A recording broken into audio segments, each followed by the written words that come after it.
오늘은 읽어본 말씀을 통해서 제목은 교회 같은 신부, 그러면서 부부다 하는 말씀인데요. 여러분 5월은 가정의 달이고요. 내일은 여러분 부부의 날입니다. 그리고 성년의 날이고요. 오늘은 사실은 이제 성령 강림 주일인데 우리는 이제 부부 주일로 그렇게 우리는 지킵니다. 2007년에 이제 국회에서 5월 21일을 부부의 날로 이제 법정 기일로 지정했습니다. 법정 공휴일로 했으면 쉬는데 그냥 지정만 한 겁니다. 그런데 이제 5월 달 가정의 달 아래 이제 그 안에 부부의 날을 정해야 되는데 왜 21일을 정했을까? 간단합니다. 둘이 하나가 되라고. 그래서 21일을 정했다 하는 거예요. 이제 오늘 본문의 말씀을 우리가 에베소서 5장 22절 33절까지 읽었는데요. 여러분 이제 31절에도 성경이 그렇게 말하죠. 그러므로 사람이 부모를 떠나 그의 아내와 합하여 둘이 한 육체가 될지니라. 지난번에 성경에는 하나가 되라라고 하는 말씀이에요. 그래서 우리의 가정이 하나가 되고 또 우리의 가정이 믿음의 가정이 되는 하나님의 은혜가 있기를 소망하면서 오늘은 우리가 인사하실 때 이렇게 인사했으면 좋겠습니다. 둘이 하나가 됩시다. 그렇게 우리 앞에 뒤에 옆에 분과 인사합시다. 둘이 하나가 됩시다. 부부간에 앉아서 인사하신 분은 좋은데 이제 그러지 못한 분도 있고 싱글도 있고 여러 가지 사정이 있어서 함께 앉지 못하신 분도 있는데요. 이제 그분들을 위해서 또 한 번 인사하실 때 우리 늘 인사하셨던 것처럼 주 안에서 사랑합니다. 축복합니다. 우리 인사합니다. 주 안에서 사랑합니다. 축복합니다.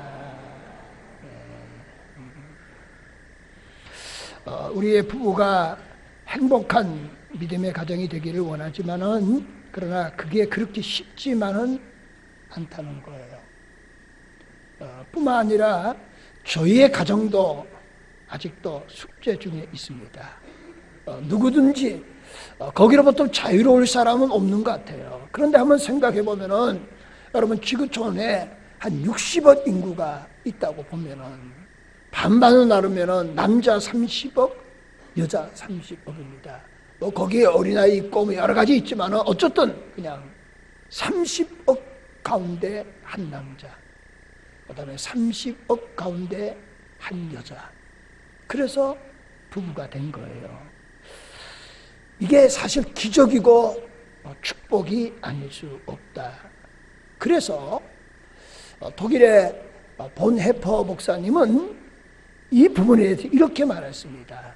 사랑은 사람의 일이요, 결혼은 하나님의 일이다. 왜 그렇게 말했느냐? 이건 정말 기적이라는 얘기죠. 그렇게 그는 봤다는 거예요. 여러분 우리가 부부가 된 것은 하나님의 은혜고 그리고 하나님의 계획하심이고 하나님의 축복입니다. 세상적으로 말하면 그게 우연일 수 있습니다. 만남이 말입니다. 그리고 내 바람이 이루어졌다고 생각할 수 있어요. 그러나 우리가 성경적으로 보면은 하나님이 짝지어 주신 것이다. 그 결혼이라고 하는 것은 하나님의 계획이고 하나님의 축복이라는 거예요. 그래서 그 가정을 통해서 행복하고 그리고 믿음의 가정으로 살아가기를 원하는 것이 하나님의 바람이다. 우리는 그걸 잊지 말아야 되겠다. 오늘 인사를 너무 많이 하면 그럴 것 같아서 제가 그만하겠습니다만 원래 제가 준비는 다시 한번 인사합시다. 그렇게 놓고는 우리의 만남은 기적입니다. 그렇게 인사하자. 그리고 당신은 기적의 주인공입니다. 그렇게 인사하자. 그 다음에 싱글을 인사할 때는 당신도 기적의 주인공이 되십시오. 이렇게 인사하자고 제가 썼지만은 그냥 넘어가려고 합니다. 그럼 분명한 것은 부부가 된 것은 정말 하나님의 기적 같은 은혜라고 하는 사실이에요. 그럼 어떻게 하면은 믿음의 가정으로 행복한 부부생활, 가정을 이룰 수 있을 것인가 하는 거예요. 오늘 읽은 본문의 말씀에서 귀한 메시지를 찾게 되는 거예요. 여러분 이제 22절에 이렇게 말합니다. 아내들이여 라고 그렇게 이제 말을 해요. 그 다음에 이제 25절에 가서는 이렇게 말합니다. 남편들아. 그리고는 쭉 거기에 대해서 설명을 해요. 제가 한번 본문을 읽어볼게요. 아내들이여 자기 남편에게 복종하게 죽게 하듯 하라. 이는 남편이 아내의 머리됨이 그리스도께서 교회의 머리됨과 같음이니 그가 친히 몸의 구주시니라. 그러나 교회가 그리스도에게 하듯 아내들도 범사에 그 남편에게 복종할지니라. 남편들아 아내 사랑하기를 그리스도께서 교회를 사랑하시고 위하여 자신을 주신 같이 하라. 이렇게 이제 기록되어져 있습니다. 그러면 이제 사도 바울은 에베소 사람들에게 편지하면서 자, 부부 관계를 어떻게 비유적으로 우리에게 설명했느냐? 그러면은 이거예요. 남편은 그리스도라고 표현하신 거예요. 여러분 남편이 그리스도라 그러면은 여러분 이단이 됩니다. 비유로 어떻게 설명을 했느냐? 남편을 그리스도와 연관시켜서 비유로 설명해 주시고, 그 다음에 여자 아내를 교회로 비유하셔서 말씀하신 거예요. 그럼 이런 겁니다.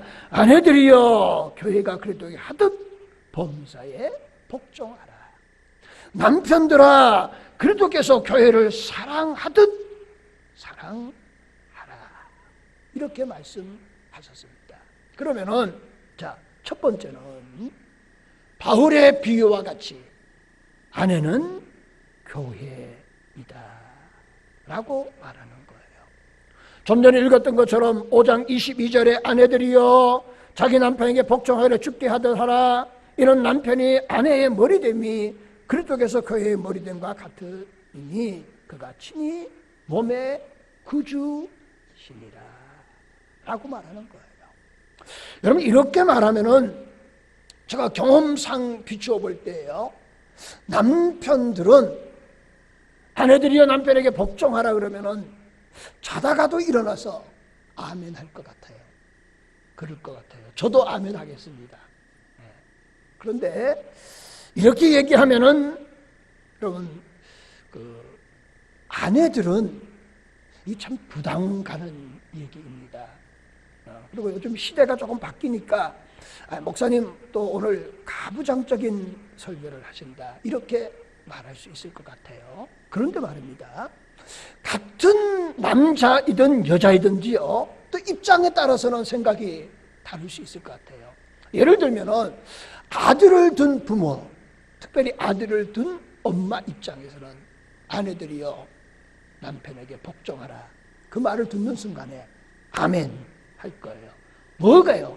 며느리가 내 아들에게 잘하라는 얘기가 되겠죠.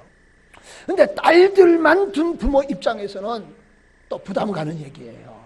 아이, 그 노맨입니다. 시대가 어떤데 이렇게 말할 것 같아요. 입장에 따라서 생각이 다를 것 같아요. 그런데 자, 성경에 이제 복종이라고 하는 말을 헬라어로 말하면 이런 겁니다. 히포타소메이아라고 하는 말이에요.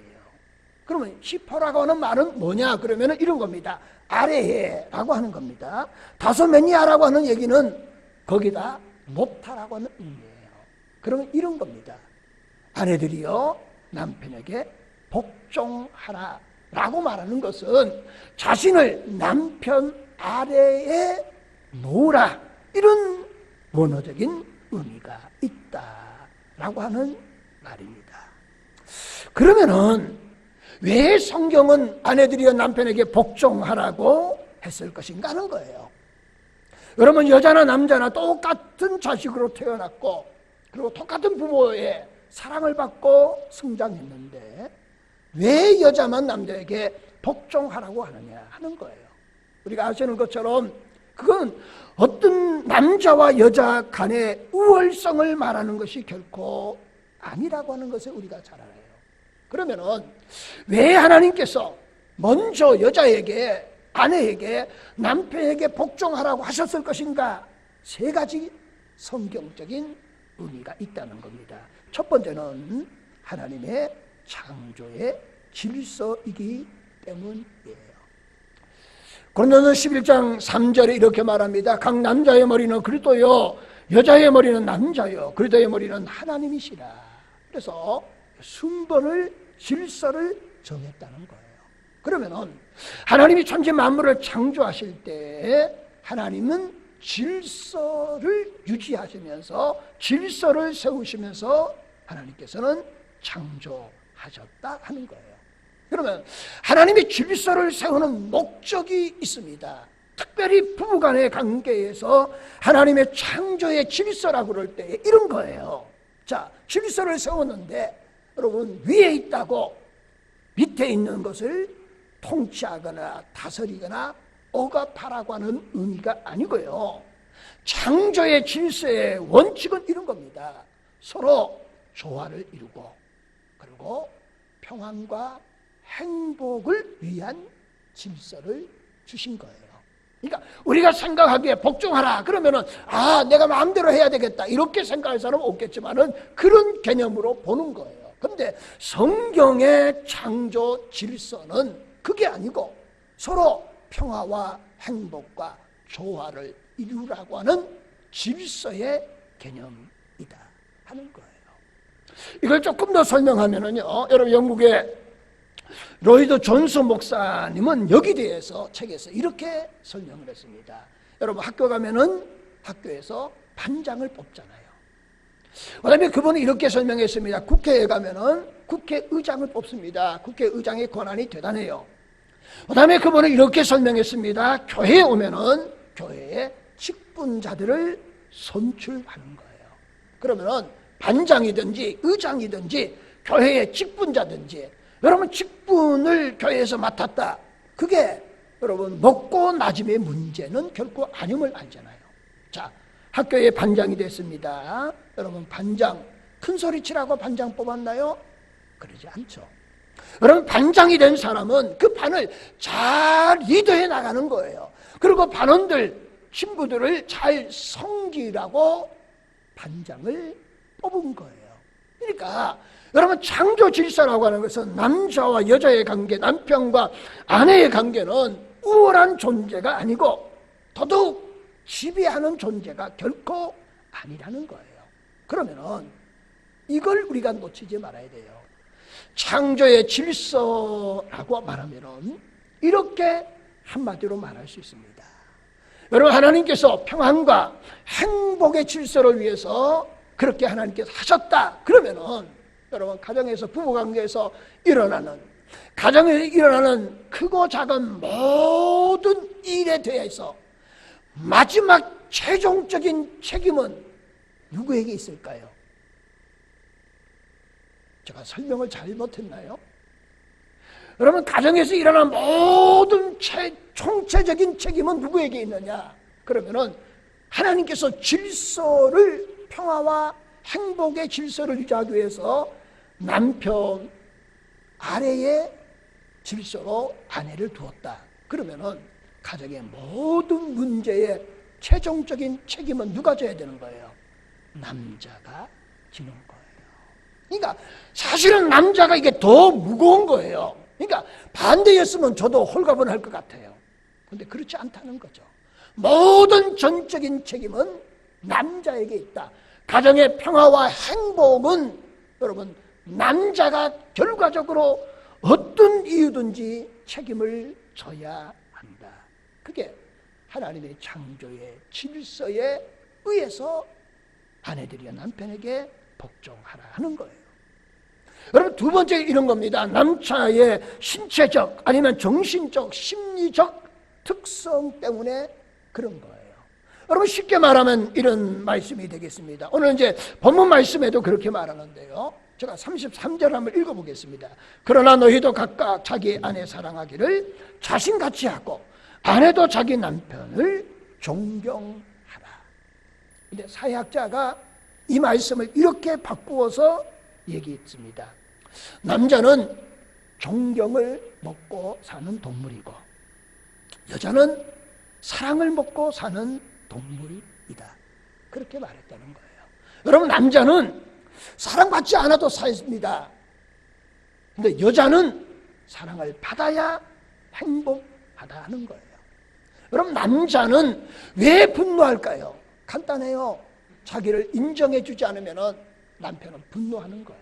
그러니까 아내들이 뭐 밥도 해주고 뭐 여러 가지 것들을 아내로서 역할을 다 하잖아요. 그런데도 남편들이 짜증을 내고 그런 겁니다. 왜 그럴까요? 사랑을 충분히 줬는데도 남자는 사랑으로 만족하지 않는 거예요. 여러분, 그거 안 해줘도 여러분, 당신이 최고다고 남자를 인정해주면은 남자는 그냥 정신없이 평생 헌신하고 희생하는 거예요. 그러니까 남자는 존경을 먹고 사는, 인정함을 받을 때 남자는 행복하는 거예요. 근데 여자는 사랑을 받을 때에 행복하다는 거예요. 그러니까 이게 특성이 다르다는 겁니다. 여러분, 남자는 다스리는 은사가 있다고 한다면 대체적으로 여자분들은 섬김의 은사가 많다는 거예요. 그러니까 상호 동등한 은사와 은혜라고 하는 거예요. 무엇이 크고 무엇이 작고 이런 개념은 아니다 라고 하는 사실을 우리는 알아야 합니다. 여러분, 하나님께서 천지 만물을 창조하시고 그리고 에덴 동산에서 하와를 이제 만드셔서 아담에게 데려왔습니다. 그럴 때 아담이 너무나 좋아하는 겁니다. 그러면서 아담이 하나님께 물어요. 이제 뭐라고 하나님께 이제 묻느냐면은, 하나님, 어떻게 하나님께서 저렇게 아름다운 사람을 하나님께서 만드셨습니까? 그러자 하나님이 이렇게 말합니다. 그래야 내가 사랑할 거 아니냐. 아담이 또 묻습니다. 하나님, 아름답기만 한 것이 아니라 어쩌면 저렇게 착하게 만드셨습니까? 너무 감사합니다. 그랬더니 하나님이 아담에게 이렇게 말합니다. 그래야 내가 아껴줄 거 아니냐. 그렇게 말해요. 하나님이 또 한마디 한 거예요. 안 했으면 좋을 것만. 아담이 이렇게 마지막으로 하나님께 묻습니다. 그런데 하나님, 가만히 보니까 하나님이 만드신 하와죠, 여자죠. 보니까, 가만히 보니까 맹해요. 하나님 왜 맹하게 만드셨나요? 그랬더니 하나님이 아담에게 이렇게 말했다고 합니다. 그래야 너 같은 놈을 사랑할 거 아니냐. 그러니까 제정신이 아니면은 너 같은 놈 데리고 살겠냐, 그런 거예요. 근데 보세요, 남자는 말입니다, 존경이 중요한 거예요. 근데 여자는 사랑이 중요하다, 그런 겁니다. 그러면 이제 또 우리 여자분들이 이제 물을 거예요. 아니, 왜 또 아내들이여 남편에게 복종하라, 왜 그렇게 부담스러운 얘기를 한 목사님 하십니까? 그렇게 이제 말씀하실 수 있을 것 같아요. 그러면 이렇게 물 것 같아요. 목사님, 내 성경이 그렇게 말하는 걸 내가 이해하겠어요. 그런데 말입니다, 남편을 존경할 구석이 있어야 존경하죠. 그렇게 물으실 것 같아요. 그러면 제가 아무 대답도 할 수 없습니다. 왜냐하면 저도 거기에 해당될 것만 같아서. 그래서 제가 설교 준비하면서 우리 집사람한테 안 물어봤어요. 괜히 손해볼 일이 없으니까. 보면 안 되잖아요. 안 물어봤습니다. 그런데 여기 대해서 여러분, 빌 그레함 목사님의 아내 되시는 룻 그레함 사모님이 이렇게 여기 대해서 대답을 한 게 있습니다. 이렇게 말했습니다. 남편을 선하게 만드는 것은 하나님의 일이다. 그러니까 내가 잔소리하고 내가 어떻게 해서 남편을 뜯어 고치려고 그러면 그가 대부분 불행한 거예요. 그냥 존경해 주면은 하나님이 남편을 조금씩 바꾸어 가실 줄로 믿습니다. 그러니까 내가 뜯어 고치려고 그러면은 잔소리하면 할수록 여러분 더 뒤로 빼가는 겁니다. 그러니까 잔소리는 통하지 않아요. 존경, 인정해주고 그러면은 남자는 변화되기를 시작한다는 거예요. 그래서 그분이 이렇게 말합니다. 남편을 선하게 만드는 것은 하나님의 일이라는 거예요. 내가 하려고 하지 말라는 거예요. 그러나 남편을 존중하는 것은 내 일이다. 그렇게 말했다는 겁니다. 여러분, 아내들이여 남편에게 복종할 수 있기를 소망합니다. 그거는 내 일이에요. 내가 하면은, 존경하면은 변화는 하나님이 만들어 주실 줄로 믿습니다. 그래서 첫 번째는 뭐냐? 창조 질서다. 두 번째는 뭐냐? 신체적인 여러 가지 특성이 다르다. 그런 말씀을 드려서 세 번째는 이런 겁니다. 나중에도 설명이 되죠. 간단하게 얘기할게요. 그리스도가 교회를 위해서 희생했기 때문입니다. 나중에 설명이 되니까 조금만 말해볼까요? 여러분, 자, 교회를 설명하면서 교회는 티도 많고 흠도 많고 주름도 많다, 그런 거예요. 그러면서 이걸 뒤집어 얘기하면은 나중에 또 반대로 얘기할 텐데요. 여러분, 남편을 존경할 구석이 없는 거예요. 흠도 많고 티도 많고 주름이 많아요. 그럼에도 불구하고 예수 그리스도께서 교회를 위해서 십자가에서 자신을 내어주시 사랑하셨던 것처럼 아내들이요, 남편이 티도 많고 흠도 많고 불완전할지라도 남편에게 사랑하고 복종하라. 그게 성경적인 우리에게 주시는 교훈이에요. 다시 말씀드리면 이러죠. 창조 질서 때문에 그런 거예요. 그리고 모든 책임은 누가 져야 되는 겁니까? 남자가 져야 된다는 거예요. 두 번째는 심리적, 정신적, 신체적 특성이 있다는 거예요. 마지막에 예수님께서 교회를 위해서 희생했던 것처럼 너희도 그렇게 해야 한다. 남편이 너희들을 위해서 희생하지 않느냐? 그러면 너희들은 당연히 존경해야 한다. 그게 오늘 아내를 교회로 비유하시면서 아내들이여 남편에게 복종하라. 별로 부담이 가시더라도 여러분, 복종할 때에 은혜가 있을 줄로 믿습니다. 두 번째는, 그러면 남편은 뭐라고 말씀하셨느냐, 그거예요. 남편은 그리스도이다, 비유로 말씀하셨다라고 하는 거예요. 그러면 간단하죠. 아내는 남편에게 복종하고 남편은 아내를 사랑하는 겁니다. 그런데 여러분, 아내가 남편에게 복종하는 것도 쉬운 일이 아니겠지만은, 그러나 사실은 남편이 아내를 끝까지 사랑하는 것 결코 쉽지만은 않다는 거예요. 더 어렵다는 거예요. 보세요. 오늘 이제 본문 25절에, 에베소 5장 25절에 이렇게 말합니다. 남편들아, 아내 사랑하기를 그리스도께서 교회를 사랑하시고 위하여 자신을 주심같이 하라. 이렇게 말씀을 하셨습니다. 여러분, 교회라고 하는 것을 한번 생각해 봅시다. 여러분, 우리가 교회 생각하면은, 하나님의 교회는 하나님이 만드신 교회기에 완전하고 거룩한 것 같습니다. 그런데 실상은 우리가 아시는 것처럼 그렇지 않다는 거예요. 여러분, 우리 예수님께서 내 교회를 음부의 권세가 이기지 못하고 바울의 베드로의 고백 위에 내 교회를 세우리니 음부의 권세가 이기지 못할 것이다, 그렇게 말씀하셨어요. 그런데 예수님은 직접 예수님이 교회를 세우는 것이 아니고, 예수님이 십자가에 죽으시고 부활하고 승천하신 이후에 오순절에 성령을 받은 예수 그리스도의 제자들이 하나님 몸된 교회를 세우셨어요. 그런데 여러분, 그 제자들을 한번 살펴볼 필요가 있습니다. 보세요. 베드로는 어떤 사람입니까? 예수를 배반했던 사람입니다. 여러분, 가룟 유다는 예수를 은 30에 팔았던 거예요. 예수님의 두 제자는 누가 크냐고 서로 싸웠던 거예요. 그런 사람들 중심으로 교회가 세워진 겁니다. 그리고 예수님은 교회에 대해서 여러 가지 설명과 비유를 하셨어요. 그런데 교회는 이렇게 말했어요. 교회 안에 알곡이 있는가 하면은 가라지가 있다는 거예요.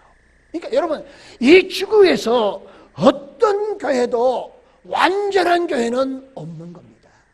그래서 바울은 오늘 이렇게 말합니다. 하나님의 교회를 이제 아내로 비유하시면서, 그러면서 이렇게 말합니다. 마치 얼굴에 티가 있고 흠이 있고 주름살이 있다. 바울이 그렇게 설명하는 거예요. 여러분, 티는 뭐예요? 오물 묻은 것을 말하는 거죠.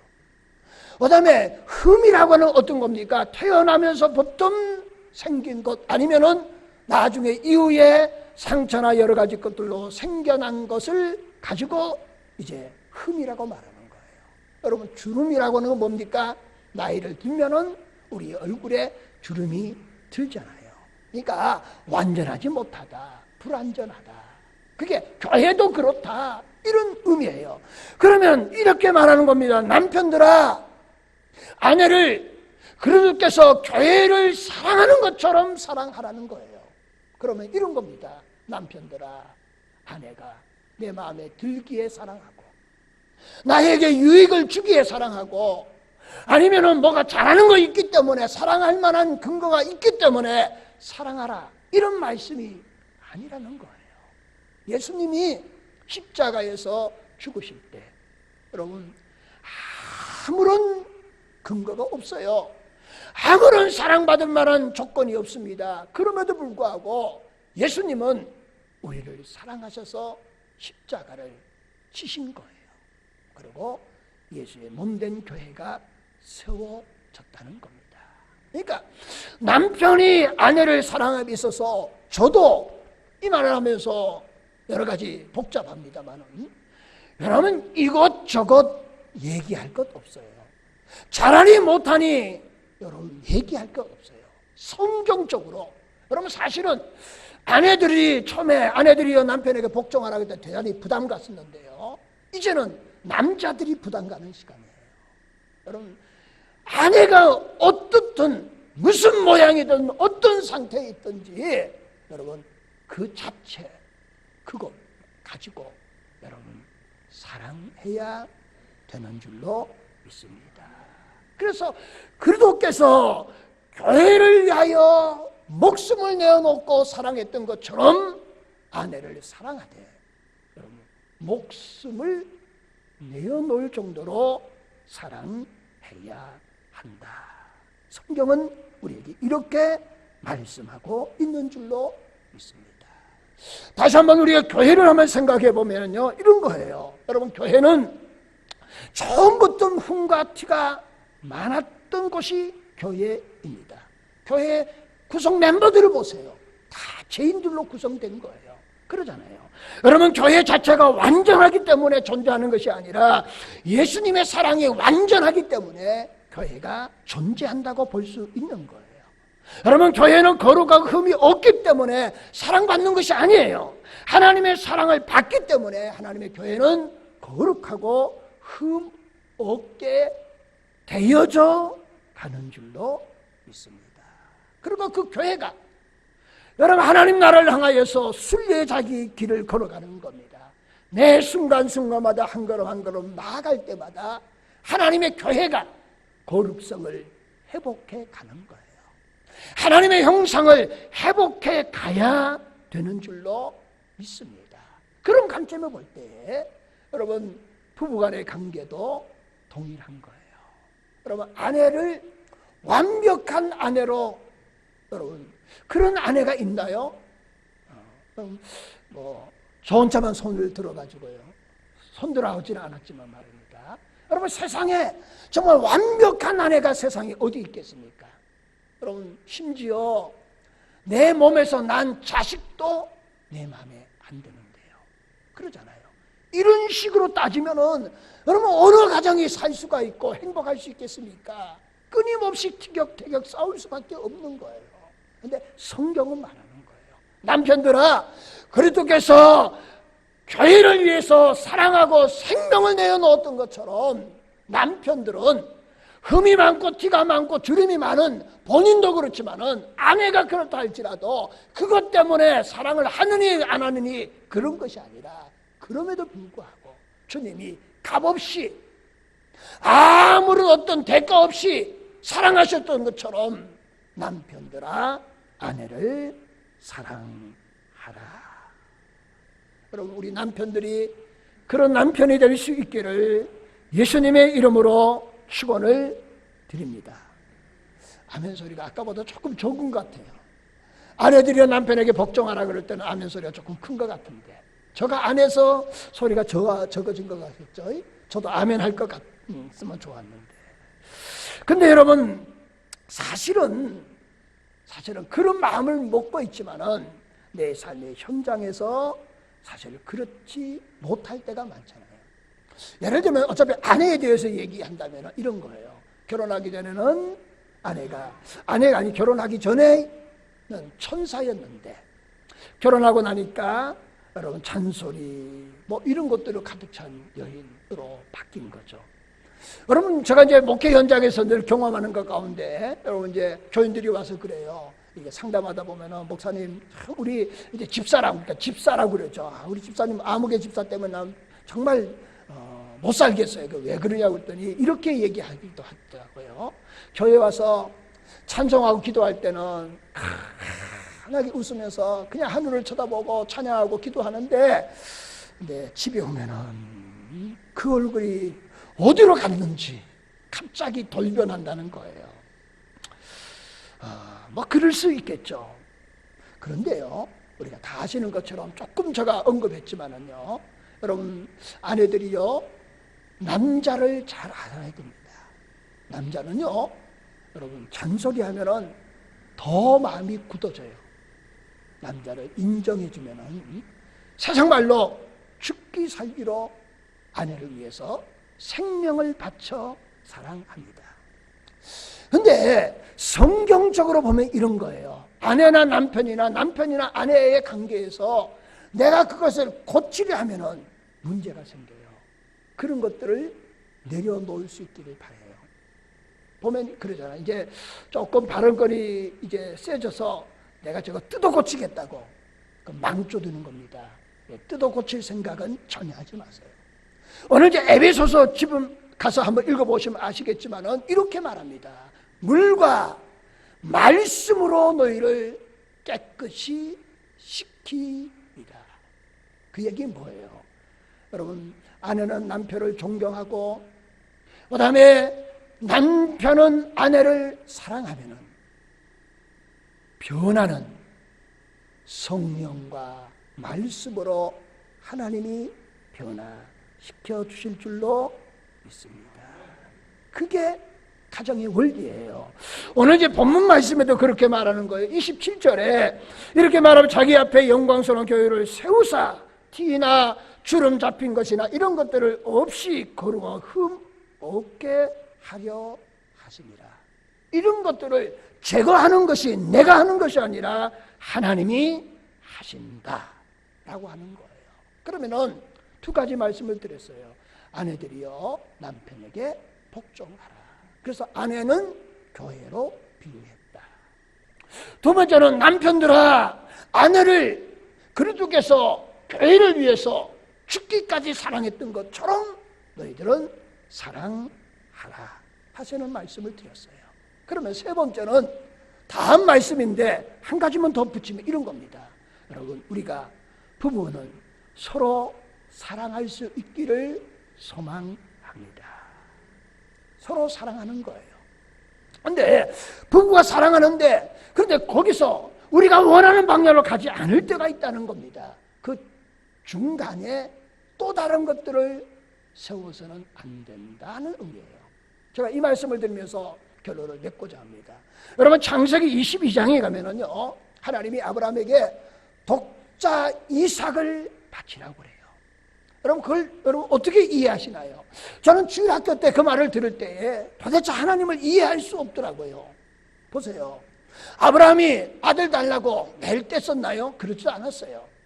아들을 낳았는데 그게 아니라는 거예요. 내 몸에서 아들을 낳을 거다라고 하는 거예요. 그리고 하늘의 별같이 땅의 모래야같이 번성하게 될 것이라 약속하셨어요. 그리고 오랜 세월을 기다렸는데 아브라함 100세에 독자 이삭을 아들을 주신 거예요. 근데 어느 날 갑자기 모래산에 가서 바치라는 겁니다. 아브라함 입장에서는 기가 찰 일이죠. 근데 여기서 그럼 5월 가정의 달을 맞으면서 부부 관계에서 중요한 핵심 메시지를 발견하게 되는 거예요. 저는 이렇게 보는 거예요. 자, 아브라함이 아들이 없을 때는 오직 하나님만 바라봤을 거예요. 근데 100세에 얻은 아들을 보는 순간에 자신의 전 인생의 모든 것들의 보장은 누구에게 있다고 봤을까요? 아들 이삭에게 있다고 본 겁니다. 여러분 성경이 그렇게 언급하고 있지 않았지만은 하나님이 왜 이삭을 바치라 그랬을까라고 생각하면은 이게 가능한 거예요. 여러분 아브라함 입장에서는 이삭이 하나님 대신할 만한 우상화 되어져 가는 거예요. 그러니까 이삭만 있으면 내 모든 전부의 모든 인생이 보장받을 수 있다고 믿어지고 생각되어지는 거예요. 그러니까 하나님께서 아브라함을 살리시려고 이삭을 바치라고 하셨다는 거예요. 아브라함은 하나님 말씀에 순종한 거예요. 아시죠? 하나님 이삭을 받지 않으셨어요. 다 준비해 놓으셨습니다. 그 이후에 아브라함은 이삭을 바라보는 관점이 달라졌을 거예요. 여러분, 이삭은 자기의 생명보다도 더 귀한 아들이지만, 그러나 모든 것들을 주관하시는 분은 전능하신 하나님 한 분이시다는 것을 분명히 믿고 고백한 줄로 믿습니다. 그런 게 보세요. 가정에서 부부생활 가운데서도 그런 거예요. 서로 사랑하면 다 행복할 것 같은데, 근데 자꾸 아브라함처럼 우리가 중간에 뭔가를 둔다는 거예요. 제가 이해를 돕기 위해서 저 얘기를 한번 해보겠습니다. 저에게 이제 딸이 있고 아들이 있어요. 딸은 시집 갔지만은 그래도 딸입니다. 죽어도 딸이에요. 근데 간혹 가다가 이제 아들이 내려오면은 제가 조금 이게 좀 좁은 마음을 제가 고백하는 거예요. 뭐 별거 없는데도 냉장고 속에서 뭔가 자꾸 이게 꾸역꾸역 나와서 음식을 만들어줘요. 나도 먹고 싶은데, 근데 평상시에 안 해주다가 우리 아들 오면은 해주더라고요. 그러면 길게 얘기하면 그렇고 다 공감하시겠는데, 우리 아들하고 저하고 약간의 긴장, 경쟁 이렇게 형성돼요.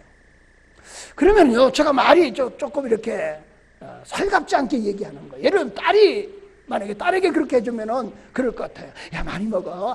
뭐 그러고 이랬을 거예요. 근데 아들은 야, 넌 그만 먹냐? 뭐 이러고, 이렇게 말이 퉁명스러워져요. 왜 그럴까요? 이게 조금, 그러니까 남자는 아내의 사랑을 받고 싶은 것 같아요. 근데 제가 말하고자 하는 내용은 그게 중요한 것이 아니라, 보세요. 어떤 가정에는요, 자식이 우상이에요. 제가 얘기했지만은 이걸 연결시켜서 얘기한다면 그런 거예요. 남편도 필요 없어요. 어떤 분은 또 아내도 필요 없어요. 내 딸 아니면 내 아들.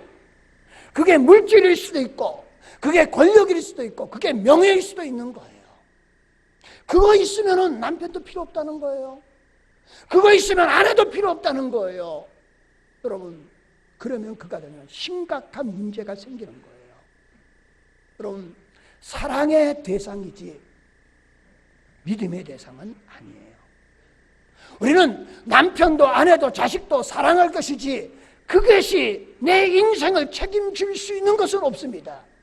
우리의 인생을 책임지실 분은 오직 하나님 한 분밖에 없는 줄로 믿습니다. 그리고 우리 가정의 달을 맞이하면 우리가 조심해야 될 부분이 뭐냐, 그거예요. 여러분, 하나님보다 더 믿는 것, 더 의지하는 것, 이거 두면은 가정에 또 다른 평안은 깨어질 수밖에 없다 하는 말씀을 드리는 거예요. 이제 말씀을 정리해 보도록 합니다. 여러분, 5월은 가정의 달인 줄로 가정의 달입니다. 오늘 이제 부부주의를 지키면서 여러분, 우리 온 부부가 행복한 부부가 될 수 있기를 소망합니다. 그리고 또 혼자 되신 분이 있다든가 그러면은 뭐 연세 많으신 분들은 본인이 의결하겠지만은 여러분, 그 가정이 또 행복하시고, 싱글은 또 주인공이 되는 하나님의 은혜가 있기를 소망합니다. 여러분, 아내들이요, 남편에게 복종하라. 남편들이요, 그리스도가 교회를 위해서 죽기까지 사랑했던 것처럼 아내를 사랑하라. 그리고 그 중간에 또 다른 것을 노음으로 인해서 가정을 파괴하지 말고 오직 하나님만을 믿고 섬기는 가정이 되셔서 우리의 가정이 남편이 달라지고 아내가 달라지고 자녀가 변화되어지는 하나님의 역사가 저와 여러분의 가정 위에 있기를 예수님의 이름으로 축원드립니다. 기도하시겠습니다. 하나님, 감사합니다. 교회 같은 신부임을 깨닫게 하셔서 아내는 교회고 남편은 그리스도로 비유하셨는데, 우리가 서로 사랑하며 복종하며 그리고 죽기까지 서로 사랑하는 아름다운 부부가 되게 하여 주시옵소서. 우리 모두가 기도 많습니다. 흠도 많습니다. 주름도 많습니다. 불완전하고 깨끗하지 못합니다. 그러나 하나님이 은혜로 우리를 정결케 하시고 깨끗하게 하셔서 우리의 가정이 믿음의 가정, 행복한 가정 되게 하여 주시옵소서. 그리고 하나님 말씀에 순종하여서 우리의 가정이 날마다 변화되어지고 하나님의 영광을 드러내는 축복의 가정 되게 하옵소서. 예수님의 이름으로 기도합나이다. 아멘.